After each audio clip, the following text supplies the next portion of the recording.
Lightman, Capital Community News. We have newspapers on both sides of the river, the Hill Rag over in Capitol Hill and Hill East, and then east of the river, which is the newspaper of Ward 7 and 8. We're here tonight to have a conversation between our two wonderful council members, Charles Allen from Ward 6 and Wendell Felder from Ward 7. And I'm going to give them a minute in a sense to introduce themselves. Before I do that, are there any ANC reps here? Please put up your hands and stand up. Can you stand up for us? Can you give a round of applause? Any other public officials from the mayor's office? I guess not. So that being said, let me give you, and I have to take my glasses off because I'm 62 and I'm getting old. We're going to start by just, if you could hold your applause during the event so we can hear as much as possible, that would be great. So we'll start off with Charles and Wendell introducing themselves. We'll start with Wendell in a sec. And then we'll move on and we'll just do some general conversation about these very, very important topics. All right, Wendell, you go ahead. Thank you, Andrew. Well, good. Stop this evening. Wendell, make sure your mic is on. Can you hear me? Yeah, that's much better. Okay. Outstanding. Okay. Good evening, everyone. Welcome to the best board in the District of Columbia. I have the pleasure of serving as a Ward 7 council member. By a show of hands, how many Ward 7 residents are in the audience? I love it. How many Ward 6 neighbors are in the audience? Welcome to Ward 7. I'm looking forward to tonight's conversation. Thank you all for coming out, and I look forward to your questions. Hold the mic close to your face. That's all right. Thank you, Mayor. Good evening, everybody. I'm Charles Allen. I'm the Ward 6 council member. And between Ward 6 and 7, we represent collectively the best two wards in the city. That's you know that. I am really genuinely excited to be here with my friend Wendell. I have gotten to get to know the Ward 7 members here. Got a chance to get to know your council member at the council. It's exciting to have him hit the ground running. I'm really looking forward to continuing to partner on a whole lot of issues. And one of the things that I hope fleshes out tonight as well is there's actually a lot of things that we both want to see happen at this RFK site. There may be some differences, and we'll flesh some of those out tonight, but there's actually a lot that we're very much aligned on. I have this amazing opportunity to deliver a huge investment in Ward 7 and in our city to build more housing, to create more jobs, to create more green space and parks, to be able to build more businesses, to really help deliver for our city. So I'm excited about the conversation tonight, be able to help answer some of these questions. This is going to be a conversation that we have, I think, for the next several weeks and months. It's a big deal in our city. It's important for us to have these conversations like that. So thanks, Andrew, for helping put this together. Thanks to the Strand for hosting us. And thank you all for taking time out of your night. So let's kick the whole thing off with the third rail of district politics, Parking? Traffic and parking. So what do you guys think? About parking? About how RFK are going to deal with parking and traffic. I'll take a first crack at this. And this is one of the things I think we've actually both talked a little bit about, some of the areas where I think we share some concerns. I probably have much stronger concerns, though, around at least what's in the proposed deal in front of us. Right now, this proposal you build taxpayers 8,000 parking spaces, which I think is just way too much. The parking garages themselves will stretch from Benning Road along Oklahoma Avenue all the way to C Street, completely blocking the Kingman Park neighborhood off from the fields, from the river, and I think from what even parts of the stadium itself. I think the deal in front of us is vastly overbuilding parking, and it doesn't put a dime into expanding Metro.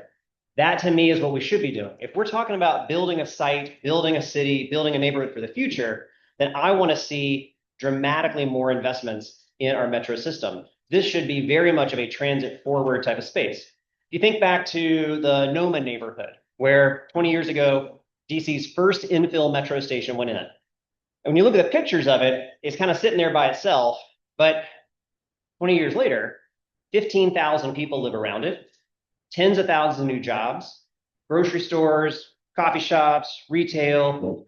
We have been talking about doing something like that for at least 20 years at Benning in Oklahoma to add a new metro station.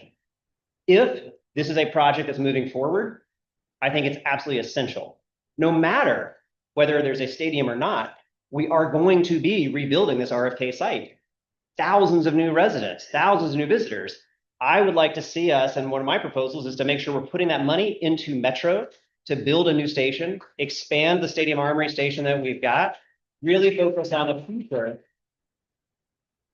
rather than building parking lots and parking garages that I don't think are what our city looks like 50 years from now. It's looking backwards. I want us to be looking forward. Wendell? And you guys can ask each other No, questions and absolutely. talk to each other. This So is a conversation, not a debate.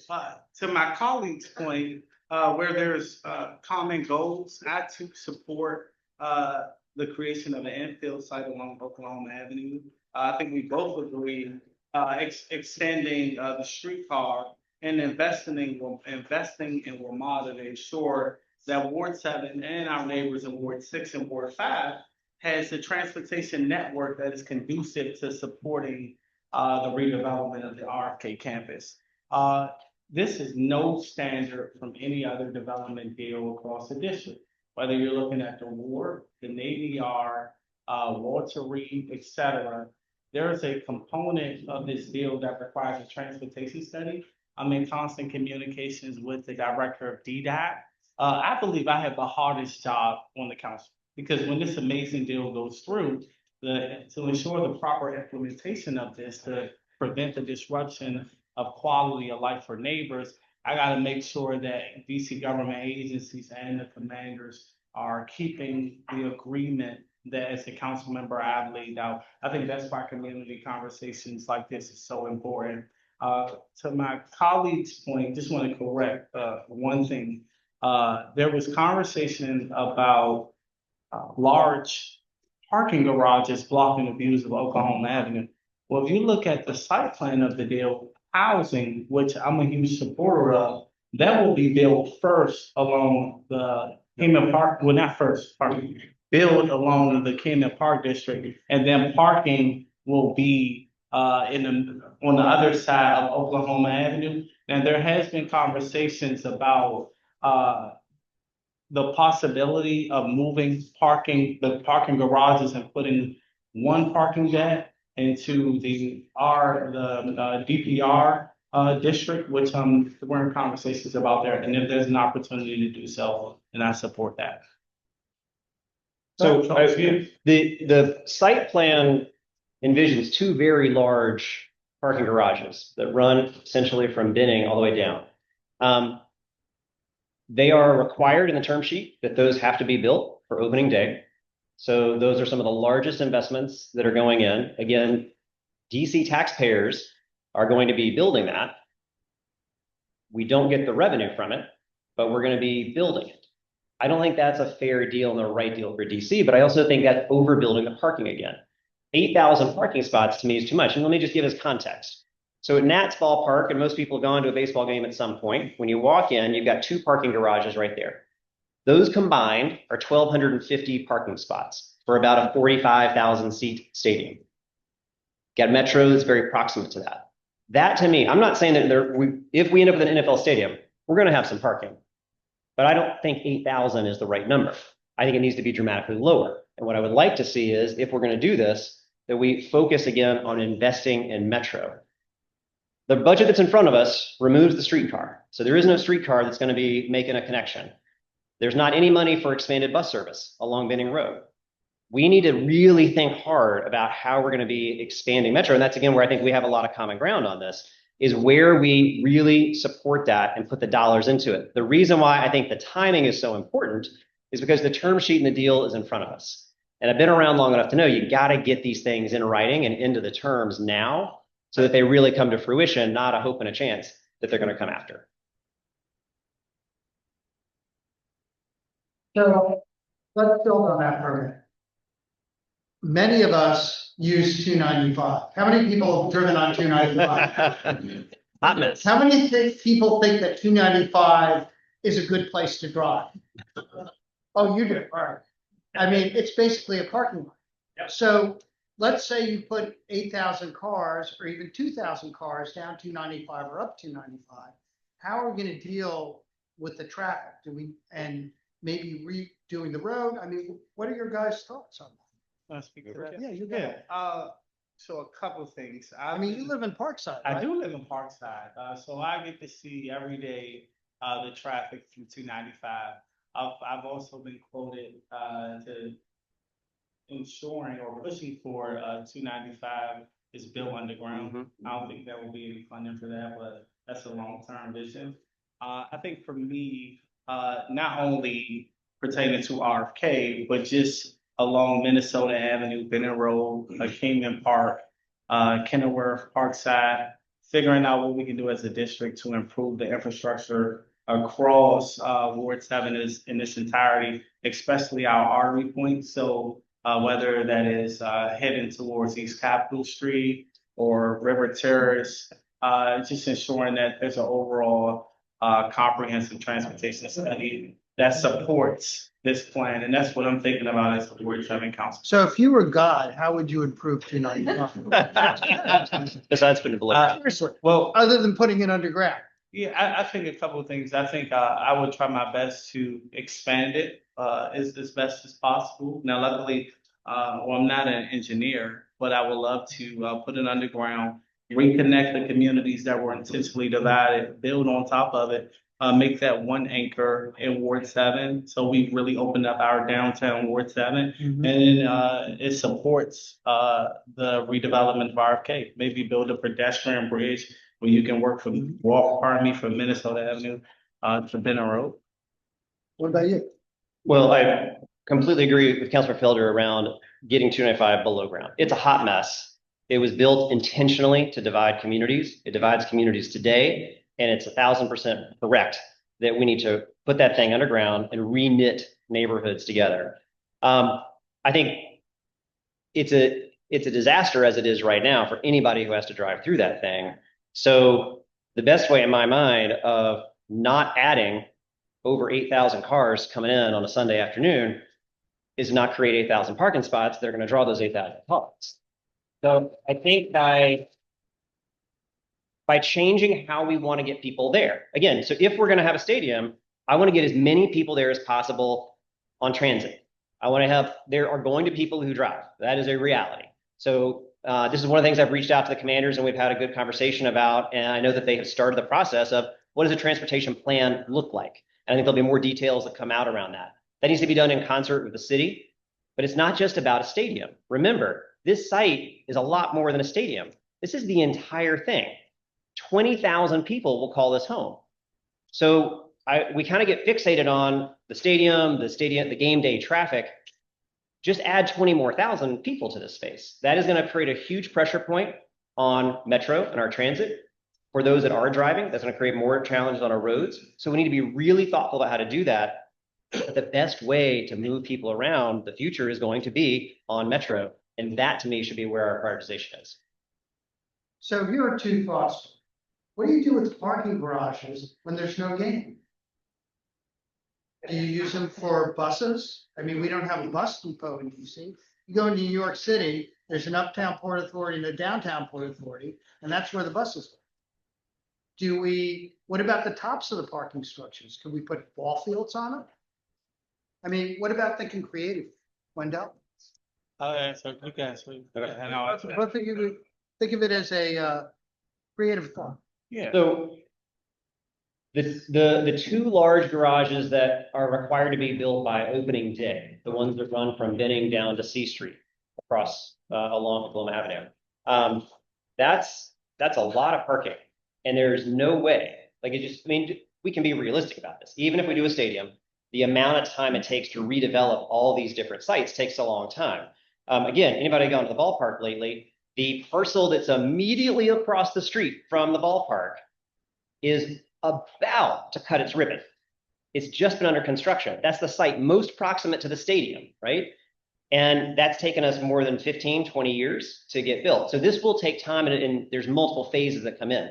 So you will have giant walls of parking garages that are going to sit empty outside of major events. And that to me is a big problem. I mean, could we park tour buses there? I guess you could. I don't know if that's what the community wants, but you could find other ways to kind of put things into them. I do think, obviously, using the top for a field, okay. I'd rather think about how we expand the fields and add more space there. But I do think we should be, if we end up with a parking garage, we should be creative. I again will point back to, I don't want the parking garage in the first place because I don't think that's the right decision. Yeah.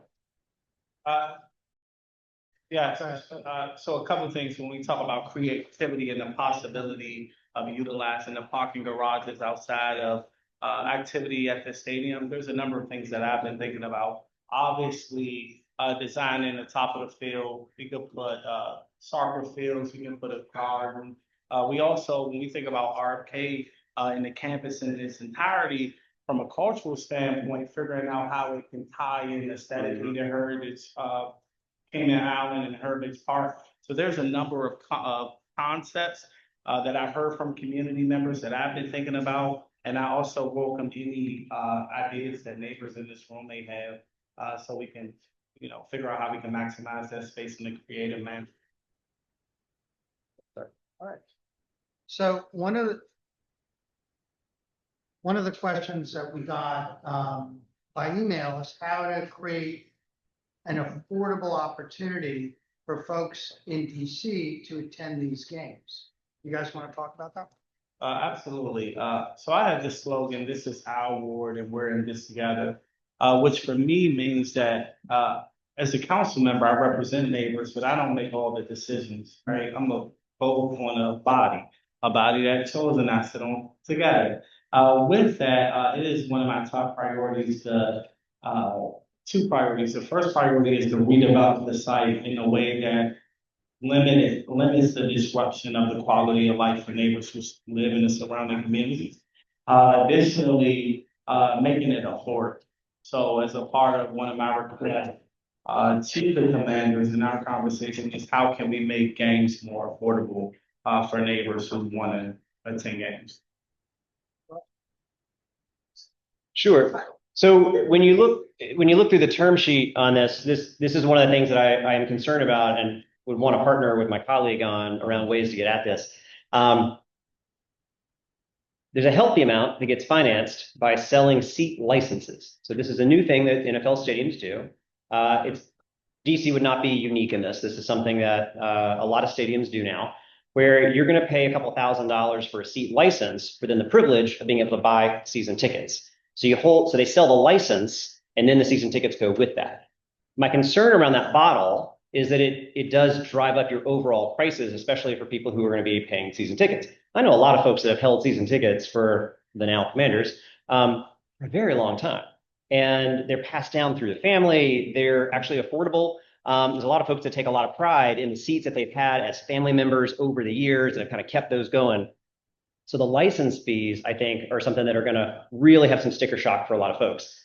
Now, when you also look through the term sheet, you'll see that the sale of those licenses are tax-free as well. So the district will have the rights, assign them to the team, but then we don't get any tax, according to the term sheet, on the sale of those licenses. And that to me is concerning as well, but the affordability. Now, what I hope would have happened, and I have confidence it would actually, much in the same way that many of our professional teams, whether it's the Nationals, United, Spirit, or others, have really strong community partnerships. And I think the Commanders would be no different in that, of working to partner with community groups, youth groups, schools, rec centers, to make sure that there are opportunities for community members to be able to go to games for free or very low cost. I think that's something that we've seen a lot of our franchises do. And in good faith, I really do think the Commanders would create that type of relationship with the community as well, to look for those opportunities, as Councilor Felder talked about as well. How are you going to protect the communities who are immediately adjacent to the development from the impact of these visitors? And I will tell you, as somebody that I live across from Jefferson Junior High on 7th Street. I've lived in DC since '93 and in Southwest since about 2004. So I lived through the development of the Wood and out in field.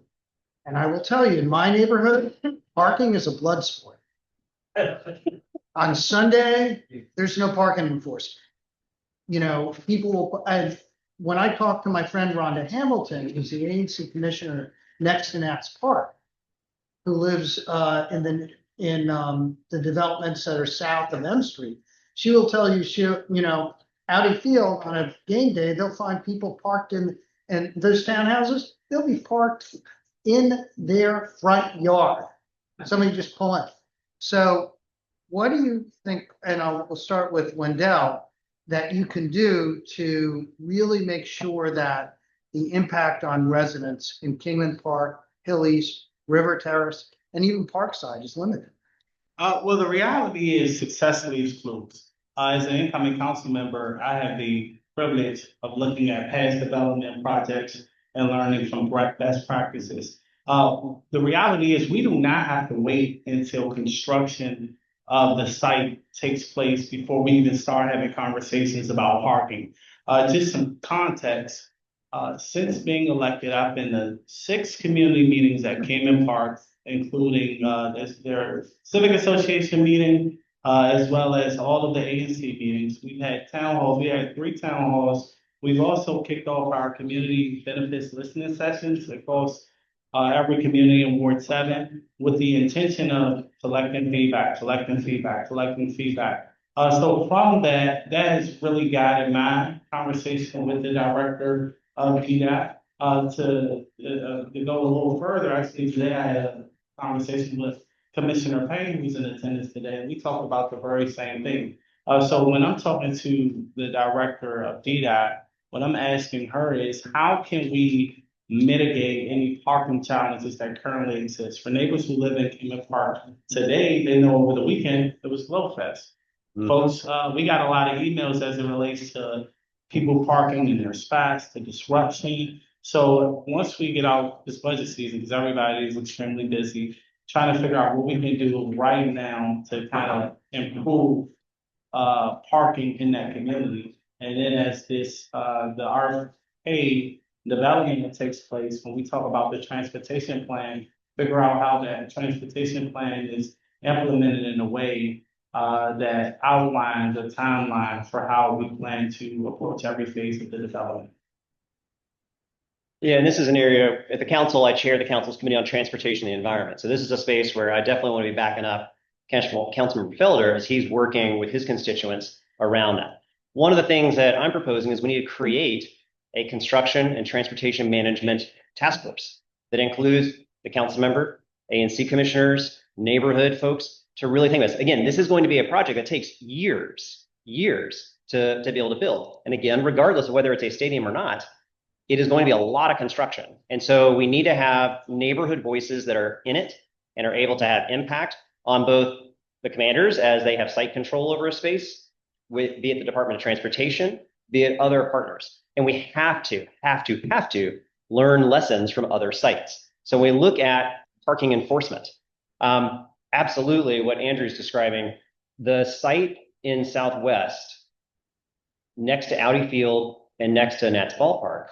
struggles with parking enforcement. We also need to be creative and willing to do things a little bit different. So that area is all Zone 6 residential parking. So what do we think happens? I know I've got some Ward 6 people who have a Ward 6 RPP sticker out there, and they're going to be guilty of this. They're going to say, well, I'm probably going to drive down to go catch a game and I'm going to park in the neighborhood because I can, right? So now you're going to start flooding the neighborhood with people who are coming in. Now, it has been suggested in the past, it's always a little bit controversial, but subzones, especially around major venues, is an idea of how you both protect the residential parking for the neighbors that are most immediate and discourage neighbors that maybe could find a different way to get there. Again, whether that's on Metro or anything else, walk, bike, however you want to get there. But if you're in Ward 6 on a different edge, but you want to come over because the area around the stadium, the RFK site, is Zone 6 RPP. And so that means that the parking is not going to work different. It, to me, would be one of the ideas of creating some type of like subzone might be a way to protect the parking impacts. But no matter what, I think we need to actually create a structure And it'll be one of the things I propose as we go through this deal, an actual structure to manage construction and transportation and have community voices that the council helps appoint, the A&C commissioner feels empowered to that, but have an entity that can really help direct what it looks like from the community side of things to help manage that, because it will create huge pressure points throughout. And it's not just the stadium, that's going to be for the entire site. So Charles, I would just say as somebody who's experiencing this, it's not Ward 6 people we have to worry about. Because when I walk my streets, it's Virginia and Maryland people. It is not people with DC license. You got both. No. You did. I saw a couple of hands go up as Ward 6 Hold people. on. I knew what I was talking about. He and I are gonna walk G Street one time. We're gonna count license plates. But that aside, what about creating the equivalent of a bid and funding it? And funding the traffic enforcement around there. So, because a traffic enforcement officer can generate a lot of revenue if they write tickets from Maryland, Virginia people. Fund tow trucks that way. Oh, no, Charles solved that problem, he'll tell you. Oh, apparently. Go ahead, Wendell. Yeah, just a follow-up question. The concept you just mentioned, did you use that for Net Stadium, and how does it work? No, to me, when I talk about lessons learned, so the ballpark was built before I was a council member. But to me, when I look back and try to learn from the ways in which some of these spaces were built, that to me is, with hindsight being 2020, something I think could have benefited around construction management and around how to do that. So to me, if we're trying to look at lessons learned of where we see big investments and big projects, we need to be more creative with that space. And it's bigger than a discrete project, right? So like a discrete development project, we might do like an A&C construction management agreement that we work on with neighbors to do everything from foundation monitoring to construction staging and things like that. This is just a scale that is so much bigger than that. I think it requires something bigger, and I'd love to work with you on it. But I think it's something that, as we look back on where we could have done it better with some other sites, it was one idea I think that could be beneficial.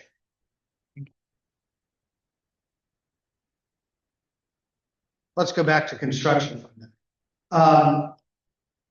We don't really know what's under RFK, under those parking lots and under that area. We do know there's a lot of environmental issues related to developing that site.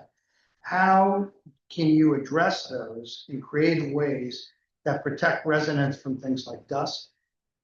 And there was a real issue with Abbey Field when it was developed, because that was an old site that had a lot of stuff buried on it. So how are we going to protect dust, construction, traffic, people parking in the neighborhood or construction areas?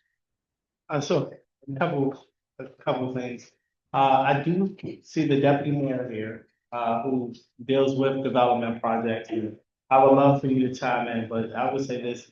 When we talk about, one of the first questions that I've gotten as a Ward 7 council member is, hey, are they going to demo the RFK site in a manner and make this big explosion? How are you going to ensure that dust doesn't trickle over into Kingman Park? And I've expressed to them, in conjunction with Events DC, they're demoing the site from the inside. There's no dust that will spread over, nor is there any rodent concerns, because the site hasn't been in use in quite some time. When we look at construction projects across the district, like I previously mentioned, there's best practices. And with any project, you have to do an environmental study to look and see if the land is contaminated. It typically happens, from my experience working in development, there's a phase 1 study that's a high surface that focuses on like the high level. And if they find any contaminations, then there will do a phase 2 study. Now, luckily, the site has been there before. This isn't a new creation of the site. It just hasn't been in use for 30 years. So I'm pretty sure this project will be no different when it comes to making sure the right environmental protections are taken into consideration and ensure that there's no contaminations. And when construction does happen, once again, it's not like this is this isn't the first project out of the district's development portfolio. Yeah, we obviously have a Department of Energy and Environment that works through the permitting process. So there would be as the stadium itself is brought down and No, there's not going to be a fun red button moment where it comes down and it implodes, but it'd be a lot more fun, but it would be a lot more dust. Charles, you telling me we're not gonna take pictures like Men in Black? I wanted to push the button myself. So I think that we're going to need to go through all the work around you do the things that you do. You check the soil contaminations, you do all those different pieces. I thought you were going to go a little different with this, which is the future of the site and what are we thinking about from an energy and environmental perspective there. And to me, again, if I give you this much land in a city to think creatively, and essentially you're starting from scratch once we remove that stadium, it is a huge opportunity for our city to think about what does our city build for the next 50 years, right? How is it that we're thinking about this? This should be a net zero site. When I think about, again, if there's a stadium, Mercedes-Benz field in Atlanta, for example, is noted as one of the top kind of sustainable and environmental stadiums. Well, we need to match, or not match that, we need to meet or exceed that. I think we got to get even more creative. We need to figure out how are we investing in solar across the whole space. And if we're going to be building affordable housing throughout, then how are we writing into the deal now that the solar credits, the SRECs that are going to get created on this site actually get dedicated back to lowering utility bills for the families that are going to be living in affordable housing to keep their utilities low. Like that level of creativity, it hasn't been talked about. We need to do a lot more of that because it is such an immense and rare opportunity to reimagine how you rebuild a space like this. Then the last thing I got to say, because you also talked about jobs, there are protections in the term sheet that a requirement for a PLA, project labor agreement, for some of the construction. I think there's a lot of us that want to see labor peace and project labor agreements, not just for the stadium construction, but for the ongoing operations, for all the development that happens around it as well. Because this, again, is such an opportunity for high quality jobs. And that, to me, is something that we want to see continue to be in the conversation, to be a part of a negotiated deal that ultimately, if it's going to pass. So NFL's stadiums have 8 to 10 games. How can you, as the folks that are in some ways helping the mayor negotiate this and have to approve the final deal, work to make sure that that stadium is actually activated as much as, for example, the anthem is? Well, as outlined in the term sheet, there's 200 days of activation that takes place at the site. I think that for me, we're open to listening to community members, seeing how we can activate that site. There's been conversations about having large concerts, bringing entertainers to the district. I think that as we continue the conversation, I'll be happy to talk to neighbors and see some of the things that they're interested in having at the site. So this is actually, for me, one of the big reasons why every time I got asked for more than a decade, should we build an NFL stadium and put a lot of public money into it? An NFL stadium is inherently different than an arena or even a ballpark, which activates much more frequently. The term sheet is aspirational. It says up to 200 events, or the goal to set 200 events. My kid's birthday party doesn't count as a major event at the stadium. It is going to have, it's absolutely going to have the football games. It's absolutely going to have some concerts. It's absolutely going to have some major events. But when you look at NFL stadiums around the country, we're talking about maybe 20 to 25 major events. And keep in mind, some of those major events are major events we would be having in other venues in the district. But still, you absolutely can count on, I think, 20 to 25 major events. Then there will be smaller scale activations, but that's going to leave a lot of your parking garages empty. It's not a full stadium. But that, to me, again, gets back to the base economics of an NFL stadium, and is it a good investment or not? That said, again, I'm going to keep caveating this a lot. If this is something we're going to do. I had a meeting, for example, with the owner of the Washington Spirit. And one of the things she was talking about is soccer doesn't play on turf. NFL plays on turf. Soccer pitch is grass. And so stadiums that do both, where there's an NFL caliber field, and then there is a soccer pitch, have to have two plates so that you can swap them in and out. So if we are going to host FIFA international soccer events and things like that. We're going to have an entirely different setup because soccer does not play on artificial turf. So down to that level of detail will dictate how many events can you have or can you not have, as well as how much are you investing in something like that. So there's a lot of details around this that, again, really have to be thought through and worked out to be able to hold that many big events. And so that gets back to one of my fundamentals on the flaw of financing an NFL stadium, because you just don't see the return on investment. I am not afraid to make an investment in sports. I've done it. I think it's an important way that you create activation. We're doing it right now with Cap One Arena. I will argue that all day long, because that is creating an active space. Almost every night of the year is going to be down there in downtown. That to me does create a return on investment. NFL stadiums don't. And that's why I question the investment side of this. I recognize if this is a deal that moves forward, then my job as council member is to make it a better deal, a more fair deal for DC. Can I speak more to that? Yeah, go ahead. So I have a different opinion. Right? I think Ward 7 is the only ward, well, no, we're the only ward that does not have an anchor, which means that by activating that site, we will gain business that otherwise we would not have. The reality is, when businesses are looking across the district and they're trying to figure out what place to invest, I can tell you what place they're not looking at, and that's Ward 7, because that site has sat vacant for quite some time. Additionally, we're not just talking about a stadium. We're talking about activating 180 acres of housing, mixed-use development, hotels, sit-down restaurants, the things that residents in Ward 7 have been asking for the last 30 years. I'm 34 years old. So I've been listening to some of the questions, right? And a lot of them, to be honest, are speculative. There's a schedule of performance that has to take place from a construction standpoint, coupled with this is where Charles and I get to work together as council members. We're trying to put concepts and all these wonderful ideas into a project that make it meet the community's needs while also transforming that site. So when you talk about 200 games, it could be activated for 300 games.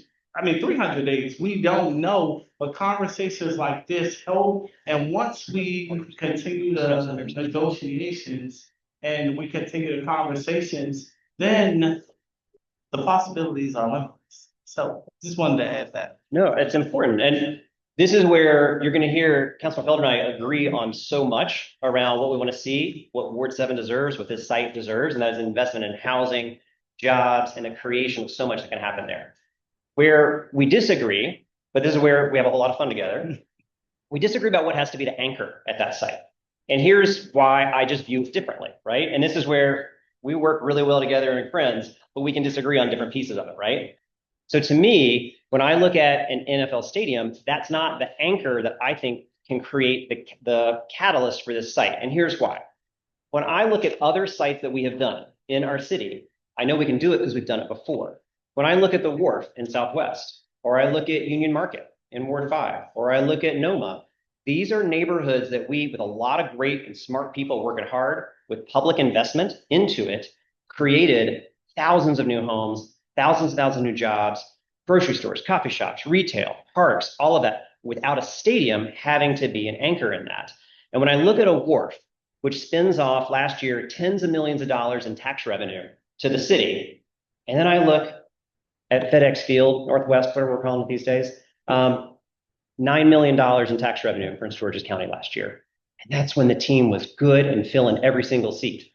So when I look at those investments and the trade-off, I want Ward 7 and I want the city to get that level of investment back. And that to me is just where I see it a little bit differently around what has to be the anchor around that site, because I know we can do it without a stadium being the anchor because we've done it before in a lot of other neighborhoods. Go ahead. Yeah. No, I love it, man. And I think Charles, Ward 6 definitely serves as a model for when you make the right investments using district dollars. If you look at the Wharf, if you look at Net Stadium, if you look at Albert Field, we talk about that, right? So a couple things. I mentioned that Ward 7 is the only ward that does not have an anchor. right? And anchors can look differently.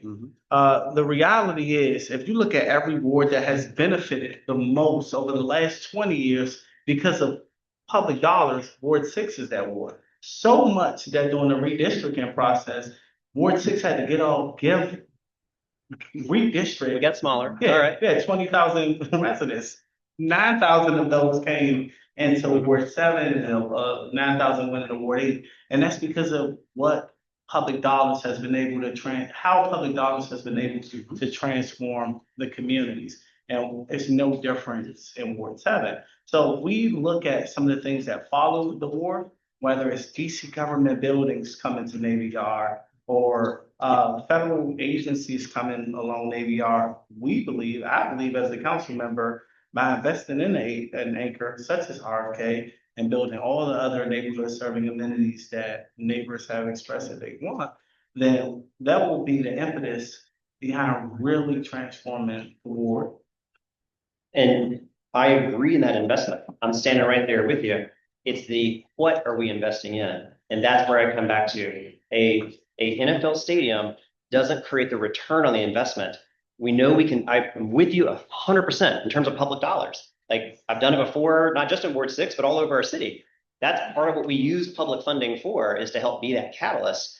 But an NFL stadium doesn't see the same return on investment. And just showing you the example of the Wharf versus the stadium out in PG County, they're very different returns on investments. And so that to me is what's driving it. But make no mistake, we share the same vision about investments in Ward 7, creating more housing, more jobs, all the things that I agree with you. It's about what is the anchor itself, I think is where we disagree. Can I ask, if you could switch out anchors, what would they be? Great question. Yeah, if you could switch out anchors, what would it be? It's a great question. So that's where I think the city's been sold short. There's no alternative that has been put in front of you. So all we have is one proposal. We don't have an alternative. So what could that alternative look like? That alternative could look like a number of different things. When we looking at other successful models, we look at the Wharf, you're going to see things like an Anthem that is anchor creating activation almost every single night. And that is one idea of where you can do that. You could look at a Union Market where we put, again, public investment in.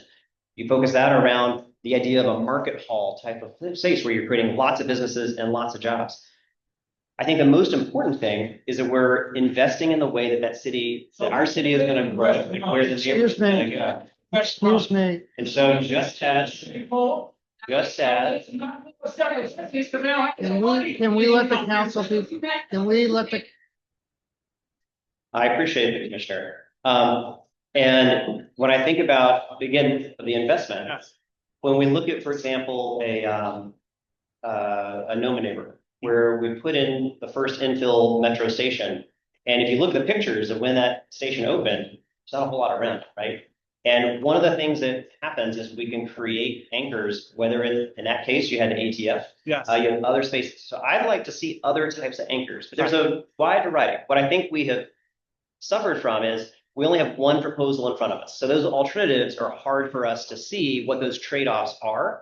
But that to me is what I'd love to see and borrow off some of the best examples. And I could, welcome your ideas too. Of what do you think could be other major anchors that you think would be needed and necessary there too? I've gone on record saying this, and I'll go on record again. I think the Commanders is the perfect anchor. Any team with Washington in it deserves to be in the District of Columbia.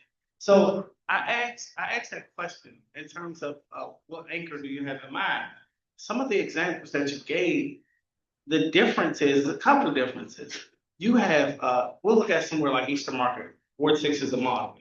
Ward 6 has just amount, a couple of things. There's a number of metro stops. I think there's 5 metro stops. I know Ward 7 has 5 as well. There's higher, the property values are higher.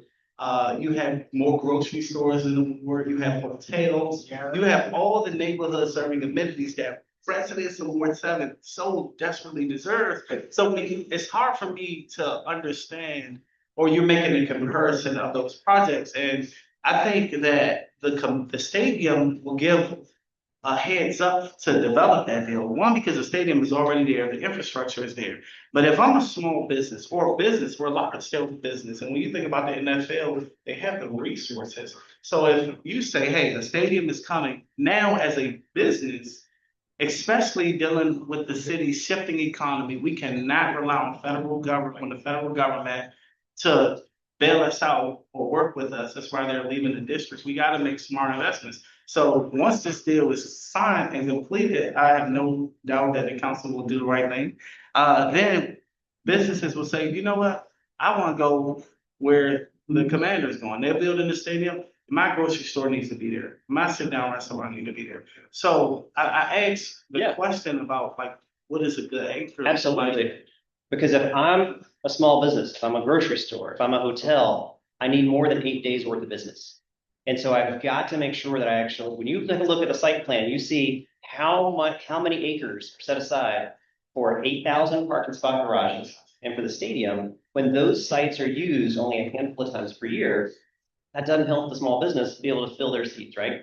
So we want to be able to create something that's active all the time. And that to me is a big part of what we want to get done and why I think there should be other alternatives to explore and how we look at it.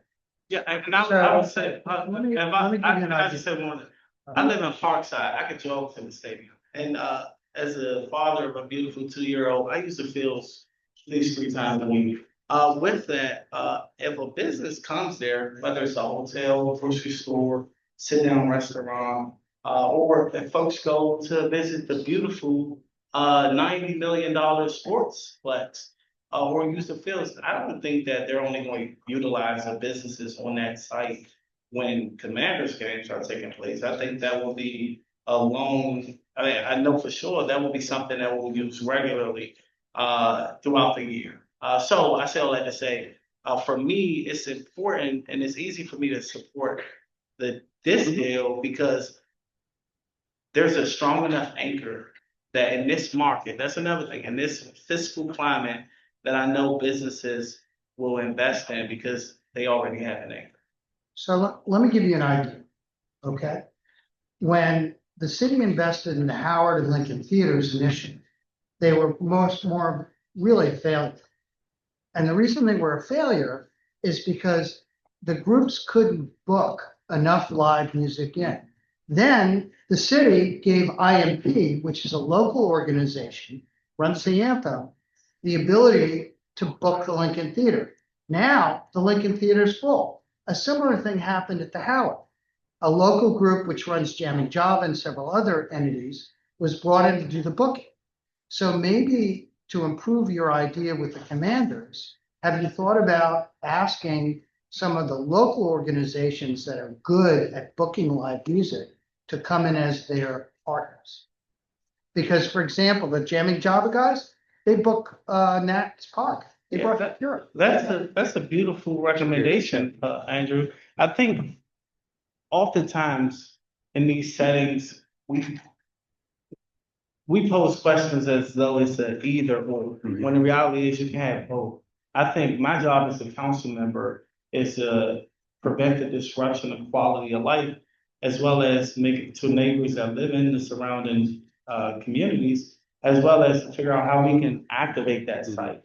To Charles's point, he mentioned that he had a meeting with the Nationals, the Nationals Spirit. The Spirit, pardon me, got that mixed up. I too had that conversation, and you know they're interested in utilizing the site. I'm pretty sure once the deal is struck, there's going to be a number of I'm pretty sure rugby teams. We have a number of universities across the District of Columbia that wants to use the site. From an entertainment perspective, nothing's off the table. I look at this deal as a partnership between the communities, the Commanders, and obviously as your representative from our Ward 7 neighbors in the audience, I want to make sure how can Ward 7 benefit the most out of this deal? And if that's entertainment, if that's scholarships, if that's creating more opportunities for small and local businesses who live in Ward 7, who want to have a seat at the table, that's what I'm all about. Fair enough. So part of what many people in Ward 7 are asking is when this comes in, how will it benefit them? And how do we make sure that their voices and what they want in terms of benefits actually take place? I think that's what you. That's you. I think, the ward benefits in its entirety by just developing the site.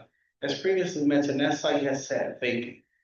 So Ward 7 has a once in a lifetime opportunity to redevelop a site that's sat vacant.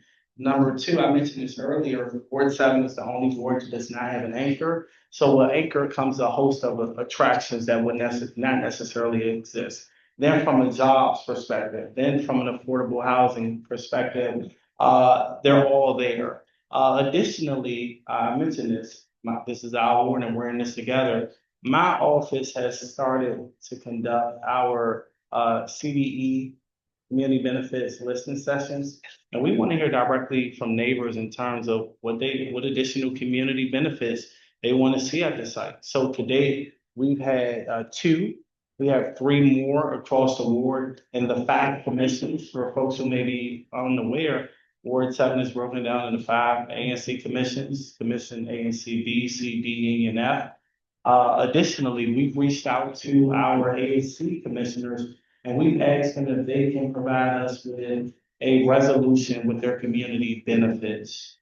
So I've been circulating that. We will also continue our listening sessions to figure out how we can get as much input as possible from neighbors that will really shape the CDE. And then once we're done, it will be a part of the submission package, and we'll set the framework since we're in Ward 7, and we'll share it with my council colleagues to add to that.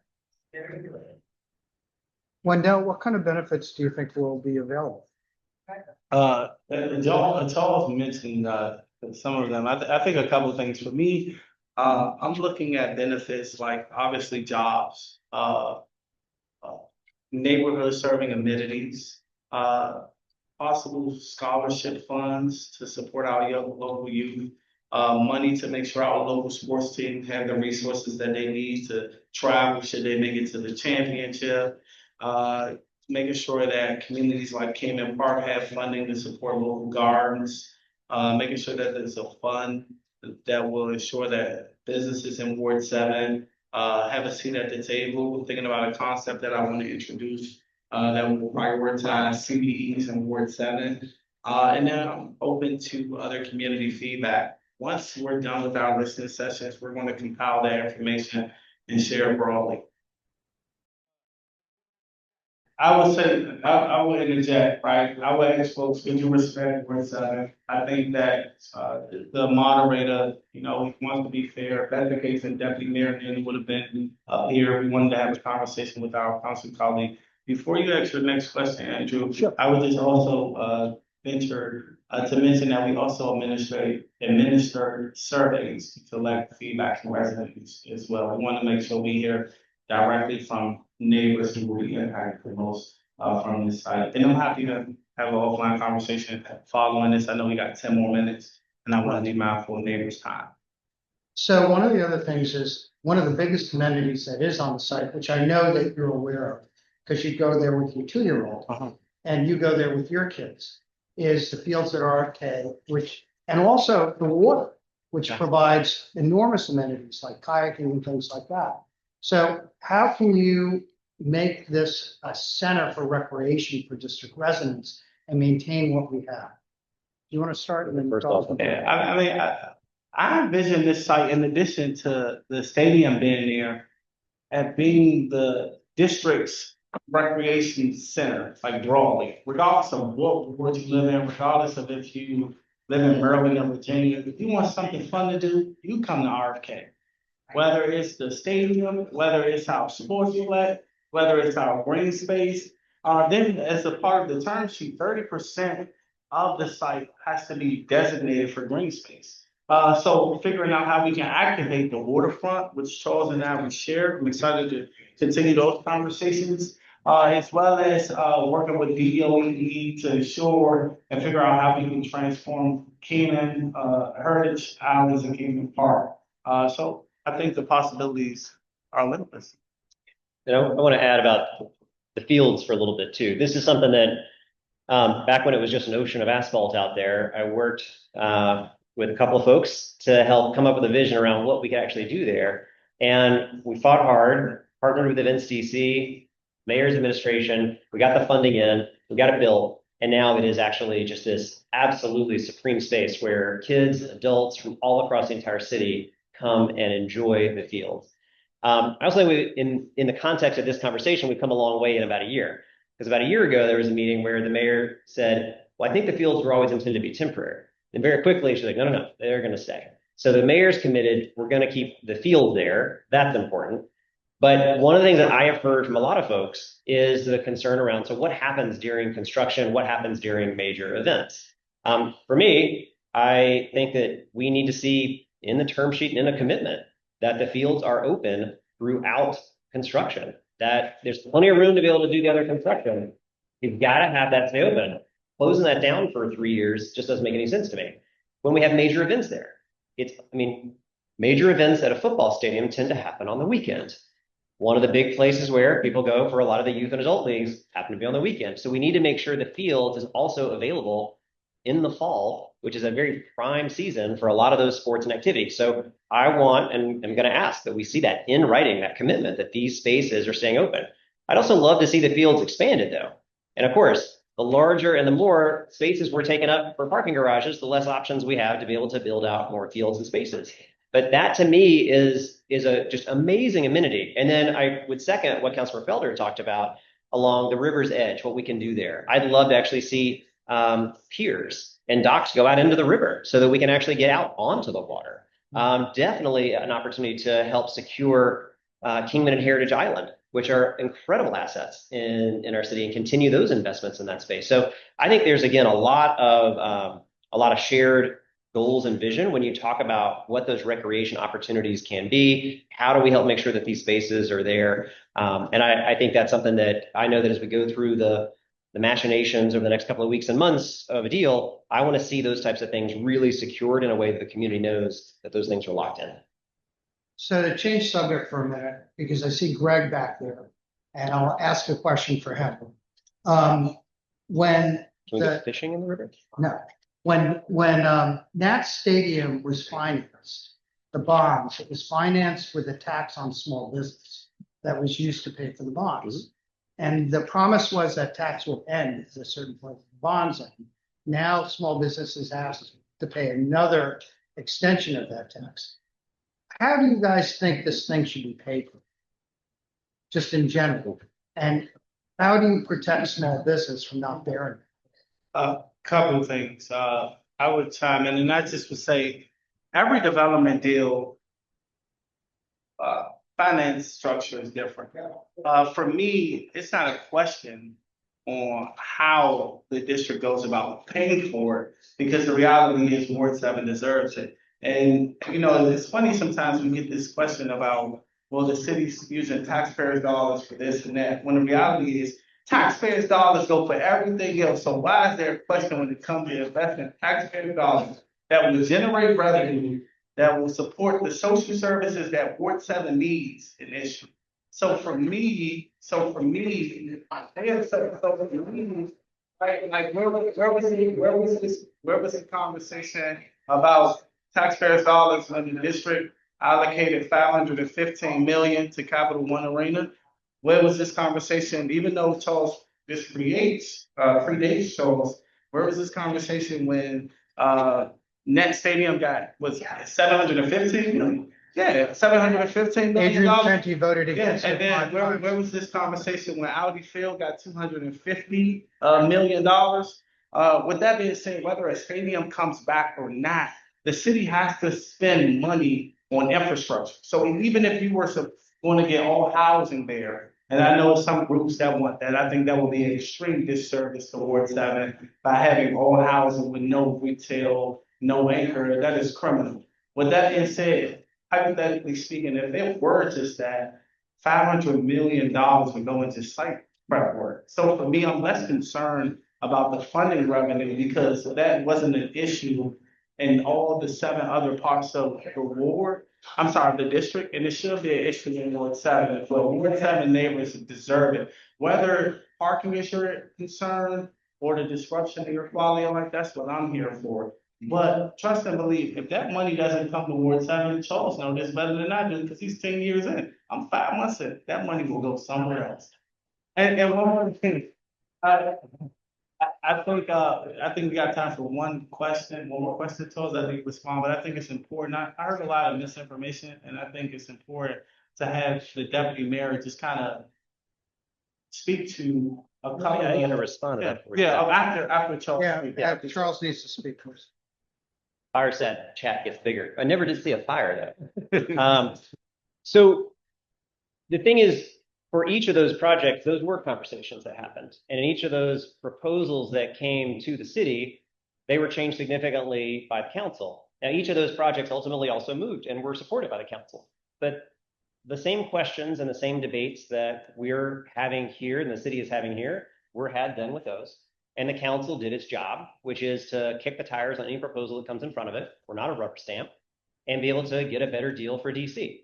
In fact, when our now mayor was the chair of the Economic Development Committee and was moving Audi Field forward, she made significant changes to the proposal as is because she said, I got to get a better deal for the city. So it is our job, literally, to evaluate a proposal that comes in front of us, hear the feedback about where it needs to change, and be able to move that forward. So to the question around where do we think, or maybe it's kind of what I'm hearing, how do we pay for it? Just as we have invested in other major projects in our city, I don't think the council or the city should be afraid of making investments in significant projects. That is what we do. And we've listed a whole number of projects that we do that on.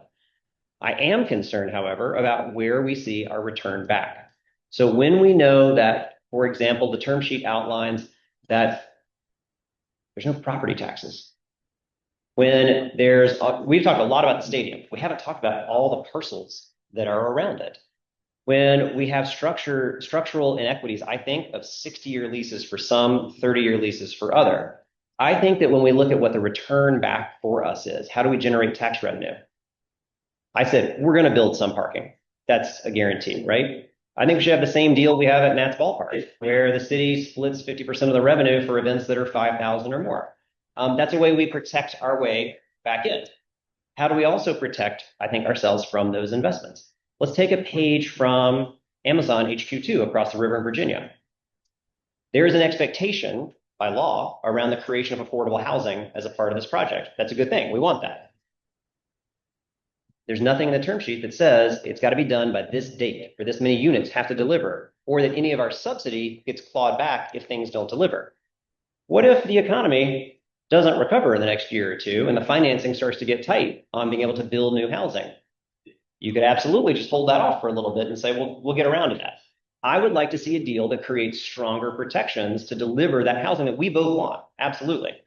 And that I think allows us to be a better steward of that taxpayer subsidy with whatever it is that we're going to ultimately approve. And those are the types of things that you expect your council to kick the tires on and make changes.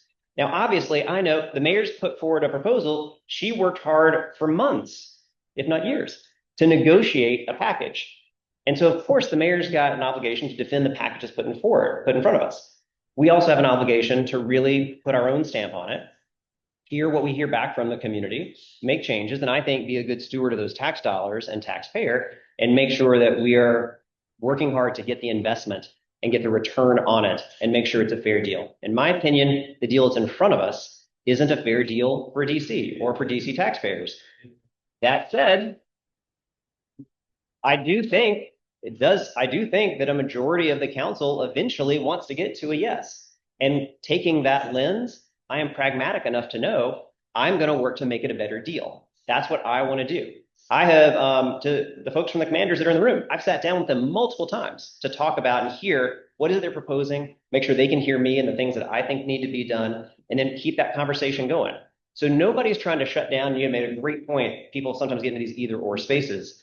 I think that people want to see a good deal and a fair deal for Ward 7 and for our city. And I think that people with good intent and good faith try to come to that table in that space. And I know that you and I've had these conversations and we'll continue to. We don't have to agree on every aspect of the deal, but we're going to keep talking and working in good faith to figure out if we can get to a good deal for DC. We'll call Deputy Mayor out and say it in your voice. Well, thank you. I know this is a debate and a conversation among the council, and I appreciate being invited to say a few things. We can debate point by point. I don't think that that's really the purpose for today. I want to just talk a little bit about where we are right now in the DC economy, because we are in a very disrupted moment. And that disruption is probably going to continue over the next 2 or 3 or 4 years. And what the point that I really want to make is about what does it take to recover?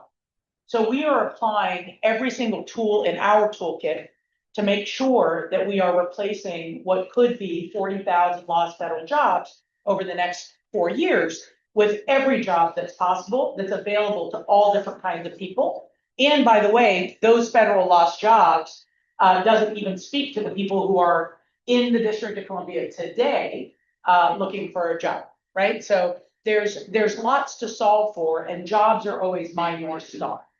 So we feel a great sense of urgency in the Bowser administration to make sure that we are doing absolutely everything that we can to get jobs on the table and that are available as soon as possible for DC residents.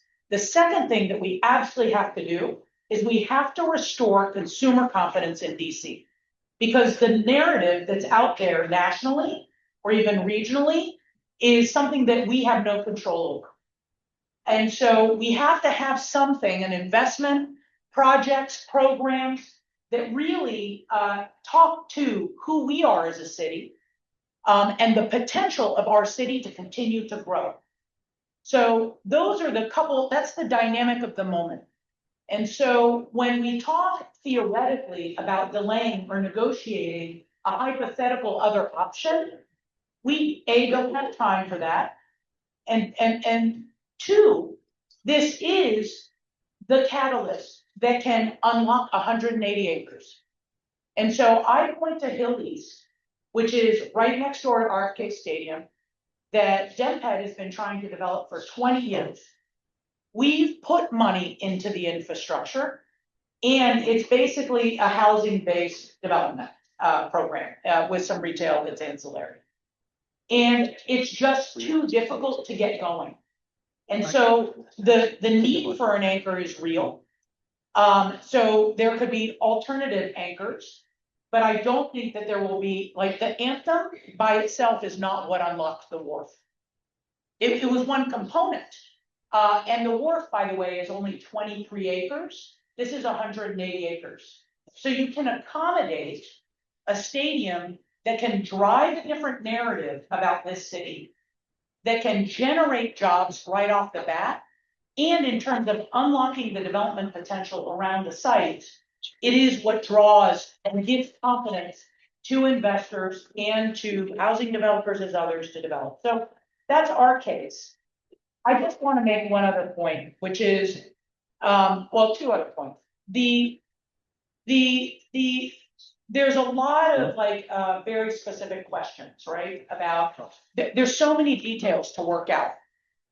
The placement of parking is a detail that we still have to wrestle with. Exactly what the development program is going to be. Traffic, egress, all kinds of things. You asked about environmental conditions. That is all things that we have to tackle. The best way you tackle that is with a partner in hand who can bring on the technical expertise and can start consolidating and working out and resolving these issues. So we still have a master planning process to go through and a traffic impact analysis and all those things.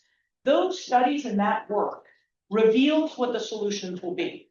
So today, what the task before us is to determine whether or not we're going to approve public funding for the horizontal infrastructure at RFK, and that will support in our proposal the development of a stadium.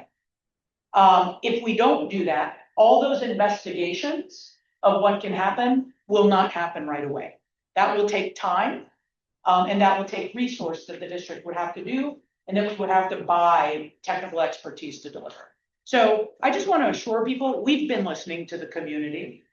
We've talked to environmentalists, to the folks who use the recreation centers, to Kingman Park, who've given us actually even some solutions for parking, to Ward 7 businesses who want to make sure that they have a fair shot in this, to the labor unions, and I see a couple, the gentlemen that represent them here now, on both LPAs and PLAs, and we have great aspirations that we can accommodate all of those things. So the last thing that I'll just say is, right now, the challenge, and it relates to the first thing, the challenge that we have before us is, what is it that we can do as a city right now to unlock and change the narrative about economic prosperity in this city? We have a $2.7 billion private commitment today. And that's the minimum commitment, because the team has agreed to take all of the upside, all of the risk. If there's cost overruns, if there's all of that, we don't bear any of that. And so I guess dare you to find another private investor that is willing to put today $2.7 billion into the District of Columbia that will generate construction and permanent jobs. And that's what we're, that's why we're excited about the opportunity. I believe after at least 20 years of economic development and real estate development work in this city, that this is what it takes to unlock a waterfront property like this. And I'll just end by saying, I think that this is an incredibly important and good debate. I think that talking about all of these issues is incredibly important. So Charles and I go back years, 20 years, actually, when we were working on the waterfront, when he was working for Councilmember Wells, and we talked about how to make sure that, the boathouses were preserved, the access to the Anacostia waterfront and other things were really done. And he and I both share a background with LaMotta, and so I absolutely believe that we can and will work on solutions to make not only Stadium Armory better, but really to study. And if it is, there's technical feasibilities when you're building metro stations. So we all share, and I'll dare to speak for the team, we would love and want people to prioritize taking transit first. Absolutely. And so I think we can work on all of those things together. And I think that this can really be a project that satisfies so many. Thank you. We appreciate your words. I think we have time for one or two more questions, and actually topics more than questions. How do you guys think that we should handle the public safety issues of having these large events in that part of the city? Yeah. I don't think our public safety plan should be dedicated to just an event. I think that public safety is probably top of mind for me and Councilmember Allen. I think that when it comes to special events or games taking place at that site, I think obviously during our conversation with the commanders, figuring out what they would take on, whether that's hiring a private firm, whether it is when we talk about possibilities from ensuring that there's another fire station there, Charles and I talked about that, or even the MPD substation. I think conversations like this really help drive decisions moving forward. Yeah, I think we should have for major events the same thing around expectations we would have at Cap One Arena or the ballpark or Audi Field. I am more concerned that we don't have a plan or anything that's outlined around other ways. Again, we're building more in the stadium here. If we do this, we're building out an entire small city, basically. For folks that live in Hill East, you're going to be familiar with Engine 8, which is at 15th and C Southeast. It's one of our smallest firehouses. It has a teeny little fire engine, pumper, and one ambulance. Can't even fit a ladder truck in it. If we're building space for 20,000 more people and 65,000 visitors, we absolutely have to have a new firehouse, and there's not a penny put in the budget for that. My recommendation and what I'd like to see done is something that is resembling Engine 13, which is in Southwest, which is a deal we made where the city had a firehouse, city had land, we did a land swap, and what we did is we now have a amazing new fire engine, Engine 13, which is in the ground floor of a hotel building, and it works really great. And you've got all the things you need for a huge active Southwest community where you've got the different type of apparatus. That's the level of planning and investment I don't see here, and I want to see it, because if you don't just build a firehouse overnight, you got to plan for these types of things. You got to make sure you have the apparatus in it. I think when we think about MPD, we're probably going to need to have a substation or something that's going to be in there, again, for that large of an area with 20,000 new neighbors there. So I would like to see us put more of those investments into that and think holistically. I had a conversation with the fire chief about this, and I think he's a little nervous about how do I accomplish this in a high density area with tall buildings, and I don't have a ladder truck that can get there without having to come halfway across town. So I think those are some of the things I'd like to see really prioritized, and again, locked in so that you feel confident knowing those are investments your city is going to make. Building on that, what about libraries and schools? I mean, you're building on an entire residential community. Is there going to be a library? Is there going to be an elementary school? So I'm sorry, all of that is yet to be planned. There is plenty of opportunity we need to first figure out what the development is going to be, and we're just not at that stage. But that will be like very much part of the master planning process. But I'm going to be asked to vote on something, and it's not in there. Are you going to be asked to vote whether it's contingent on a library? I'm not talking about a library, but I'm talking about the other elements. The council has to make a decision and make a vote on a package moving forward. I am not going to be able to say, we're just going to deal with that later. I think there has to be parts of a deal that understand where those trade-offs are, where those investments are. Those are the ways that it is a lot more impactful to work on getting those types of things locked in before you cast the vote than after. And so that to me is why these conversations like this are really important. We also will not be able to solve for every single question and contingency, but right now those are, part of the conversation here, pulling together in a chat is to identify the types of priorities that we want to look for and hear feedback about what is it you want us to be looking for. And I think that both Councilor Felder and I have tried our best to outline the types of things we're looking for, the things that get us to a space where we think this is going to be moving in the right direction, even if we disagree on certain elements of it, to be able to see that. And so I just know that it's a lot harder to get a commitment once you've already given your vote. And if you remember, no, we had to back end of parking. Yeah. So, and if you look at Buzzard Point, there are a lot of issues down there with there's no school, there's a lot more housing. It's also setting aside space for those things, even if you haven't decided to fund them. And I agree, Deputy Mayor, that'll be part of the process.